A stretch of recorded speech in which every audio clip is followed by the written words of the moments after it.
उत्तर प्रदेश विधानसभा चुनाव 2027 के मद्देनजर मोहम्मद अयूब की राजनीतिक स्थिति और पीस पार्टी की राजनीतिक हैसियत को समझने से पहले ये देखना जरूरी है कि पार्टी का सबसे मजबूत दौर 2012 के यूपी विधानसभा चुनाव के आसपास रहा था।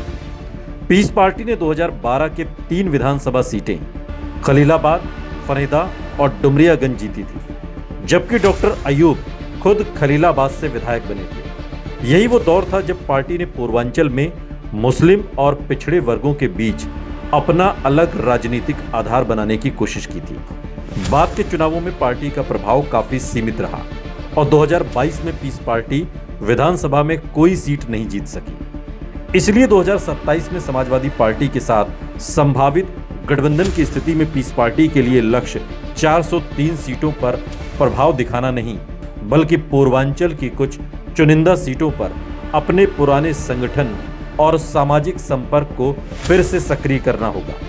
यदि सपा किसी छोटे सहयोगी के रूप में पीस पार्टी को जगह देती है तो 5 संभावित सीटों का पहला नाम डुमरियागंज हो सकता है, जहां पीस पार्टी का ऐतिहासिक प्रदर्शन रहा है और मुस्लिम मतदाताओं के साथ स्थानीय सामाजिक समीकरण उसके लिए आधार बना सकते हैं। दूसरा खलीलाबाद है, जहां डॉक्टर अयूब की पार्टी ने विधानसभा जीत दर्ज की थी और ये उसकी राजनीतिक पहचान वाली सीट मानी जा सकती है। तीसरी फरेदा सीट हो सकती है, जहां पार्टी ने 2012 में जीत दर्ज की थी। चौथी सीट कप्तानगंज या उसके आसपास की सीट हो सकती है, जहां पूर्वांचल में पार्टी का मुस्लिम पिछड़ा सामाजिक नेटवर्क सपा के वोट आधार के साथ जुड़ सकता है। और 5वीं सीट सहज रूप से सहजनवा या बस्ती क्षेत्र की कोई एक सीट हो सकती है, जहां पूर्वांचल में पार्टी का मुस्लिम पिछड़ा सामाजिक नेटवर्क मजबूत हो। लेकिन इसे पीस पार्टी की मजबूत सीट कहना फिलहाल जल्दबाजी होगी। यहां एक महत्वपूर्ण बात यह है कि 2012 की जीत को 2027 की संभावित जीत का सीधा संकेत नहीं माना जा सकता।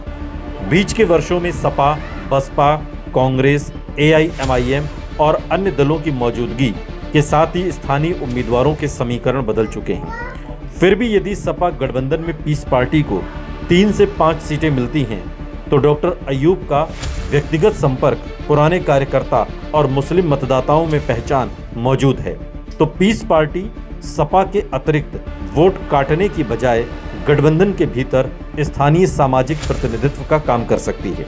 खासकर पूर्वांचल में मुस्लिम मतदाता कई सीटों पर निर्णायक हो सकते हैं, लेकिन केवल मुस्लिम वोट के भरोसे जीत संभव नहीं होगी। पीस पार्टी को गैर यादव पिछड़े, दलित और स्थानीय प्रभावशाली समूहों के साथ भी सामाजिक समीकरण बनाना पड़ेगा। सपा के लिए इस गठबंधन का लाभ ये हो सकता है कि जहां पीस पार्टी पहले अपने उम्मीदवार उतारकर विपक्षी वोटों में विभाजन करती थी, वहां वो वोट विभाजन रोक सकती है और पुराने समर्थकों को सपा गठबंधन के साथ जोड़ सकती है। दूसरी तरफ डॉक्टर अयूब के लिए सबसे बड़ा लाभ संगठन और विधानसभा में राजनीतिक वापसी का अवसर होगा। इसलिए 2027 में सपा पीस पार्टी गठबंधन की सबसे तार्किक रूपरेखा 3 से 5 सीटों के बीच सीट शेयरिंग में दिखाई दे सकती है।